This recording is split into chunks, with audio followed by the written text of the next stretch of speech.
How are we doing, guys? And welcome back to TSTV for the match review of Chelsea 4, Southampton 0. And what a relief it is to be coming on here and speaking about a victory, a pretty resounding victory, because a lot of match reviews recently have been very, very despondent, dejected, full of anger after some pretty rank, horrible performances and defeats.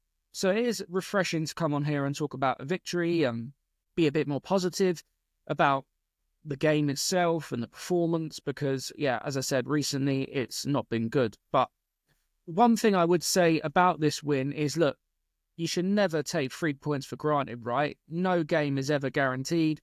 That's the beauty of football. That's the beauty of sport. And particularly with the form we've been in, every 3 points, every victory should be cherished. And every win kind of gets you thinking, oh, can we grab some momentum back? Can we, really push on, secure that Champions League spot for the rest of the season? And the problem with this game is not so much the performance. You can kind of forget that. It's the fact that we're playing against such an absolutely abject team in Southampton. I mean, goodness me, they are one of the worst teams I've ever seen set foot in this league. They're really going to be competing with Derby County to have that lowest points record, because I can't see where another point or another victory is coming from them. They're so easy to create chances against. There's very little intensity in the way they play. It's very half-hearted. They look like they're already beaten before they get out there. So it's quite difficult to kind of analyse the game in its full sense. Obviously, where we've been, we've really needed a kind of statement victory, right? And, 4-0, it looks very, very good on paper, and there's certainly positive to be taken from the performance. But is it going to be reflective of momentum going forward? Are we going to be able to go into the next game and be able to see a similar type of result, similar type of performance? Or were we just playing against a really abject team that kind of just rolled over and allowed themselves to be beaten? It is very difficult to tell, because obviously we've got a little bit of a gap now between the Copenhagen game because of the FA Cup this weekend and then the Leicester game next week. I imagine there'll be some tweaks for the Conference League fixture, and obviously we'll talk about that more next week. But we have got a bit of a gap now and a bit of a time to reset, maybe get one or two players back. Obviously, Wesley Fofana was a surprise inclusion on the bench, and, let's not forget, Maresca said a couple of months ago that we wouldn't see him until the end of the season. So that was really positive to hear, and maybe that might mean that a couple of other people can come back a bit earlier. I think maybe for the Leicester game, you wouldn't want to kind of risk them, right? Because it's a game we should be winning with the lineup that we put out last night. And similarly, with the Southampton game, there was no real need to bring Wesley Fofana on at that point. You might get people say, oh, should have given him 5 minutes. And I think I said in the pre-match, there was no need to really overload Reece in that game, because we should have won that game comfortably with or without him. And that's obviously what happened. But yeah, I mean, Southampton are a really, really poor side. And as I mentioned, it is very, very difficult to kind of read too much into it. If you ask me, I'm not going to say we're back and, we're going to be getting into the top four and all's good again. I guess we'll see in the coming weeks whether that's the case. But look, it's a step in the right direction. I'm never going to turn my nose up at a victory. I'm never going to turn my nose up at a 4-0 victory. So, a few of the positives. Pedro Neto, I thought, was great again.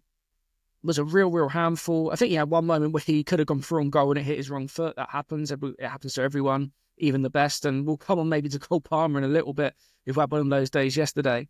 But he really was a threat, constantly running in behind. He looked really strong as well. He looked really physical and, had a real good matchup with Bella Kotchap, who got a few challenges early doors against him. But then after that, Neto really kind of had him for breakfast, to be honest. And it was a real positive performance. And look, I really hope Clearlake don't turn around and say, look, this is your new striker. This was always the plan, because we do still need to sign a number 9. But he's shown himself to be an option now for while Jackson's out.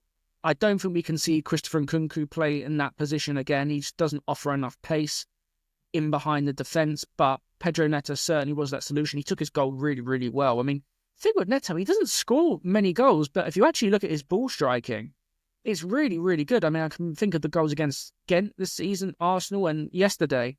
Really, really good striker of the ball, so he should get more goals. And hopefully this will almost be a bit of luck that he needs to get his Chelsea career up and running. And maybe this is, a bit of momentum turning for him. And hopefully we can kind of see him go from strength to strength between now and the end of the season. Again, another positive is Christopher Nkunku scoring his first Premier League goal at Stamford Bridge, which seems absolutely ridiculous. And look, this isn't all Christopher Nkunku's fault, right? He obviously had a few injuries last season.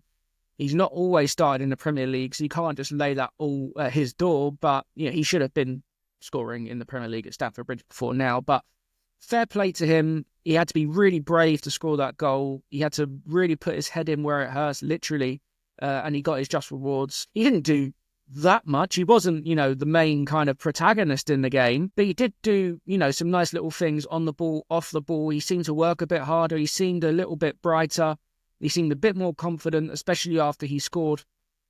So hopefully, again, this is a way for him to kickstart his Chelsea career. I fully expect him to go in the summer, but we're going to need him between now and the end of the season. Hopefully, this is just what he needed. So, yeah, well done to Christopher Nkunku. Still don't want to see him play up front. I still would rather that be Pedro Neto moving forward.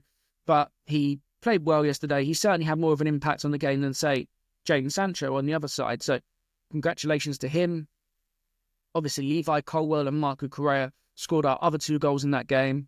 Levi Colwill got a bit of stick on social media about his celebration. It did kind of look like, from when first seeing it, that he was maybe telling people to shut up or maybe doing hand signals to the fans. But apparently he came out after the game and said that was actually to a few of his friends who are Southampton fans who had been giving him some stick in the week. Because obviously Levi is actually from Southampton. That's where he was brought up, I believe. So that kind of explains that away. He's obviously been in very, very poor form recently, but I thought he was good yesterday, albeit, again, Southampton are a very, very bad side. So he didn't really have to do that much defensively, but took his goal well. And I liked on a few occasions when he kind of stepped out and pressed the ball and kind of won it further up the pitch, something that Wesley Fofana was doing really, really well earlier in the season.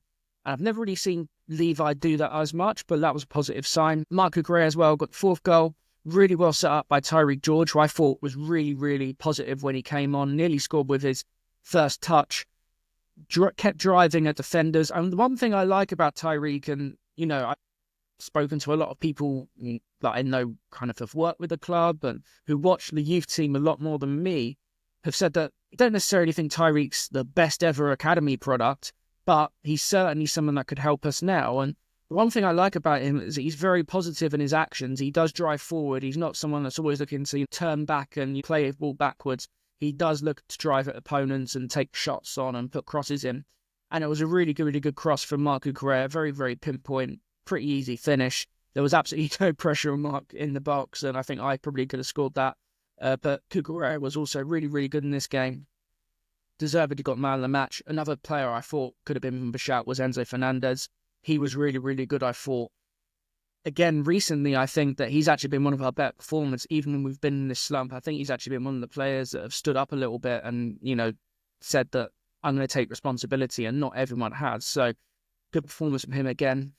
As I mentioned earlier, it's very, very hard to read too much into, individual performances, collective performances, the result, because the opponent was just so bad. I mean, Morecambe and Shamrock Rovers gave us better games earlier this season, but look, win's a win. It's 3 points. We're back into the top 4 because of other results. Obviously, there's games going on tonight as well, so we don't know whether we'll stay there, but hopefully we can.